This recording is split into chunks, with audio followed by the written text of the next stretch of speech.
কি কেন সাচ্ছি? আজ আমাকে বর পক্ষ দেখতে আসছে। আমারও বিয়ে করতে তেমন একটা আপত্তি নেই।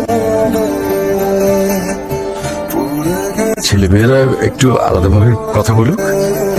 প্রেম করেছেন কটা লাইফে? একটাও না। এটাই বোঝা যায়। এই শহরের প্রত্যেকটা অলিগলি আমার চেনা। আমাকেও চেনাবেন? জি না। আপনি পরপুরুষ, পরপুরুষের সাথে আমার এত কে? পরপুরুষ কখন ঘর পুরুষ হয়ে যায় বলা তো যায় না। অন্তত আপনার নাম্বারটা দিন, কথাবার্তা বলি। আপনাকে আমি যতটা বোকা মনে করেছিলাম, আপনি কিন্তু অতটা বোকা না। কথাবার্তা সবকিছু ফাইনাল হওয়ার আগে আপনি আমার নাম্বার চেয়ে বসলেন। আচ্ছা ঠিক আছে, আপনার নাম্বারটা দিন, মিস কল দিচ্ছি। মিস কল পর্যন্তই থাকুক, মিসেস হওয়ার সুযোগ নাই। এই বিয়ে ক্যান্সার। আন্টি মাস্টার্স কোর্স ছাড়া বিয়ে দেবে না। চলো।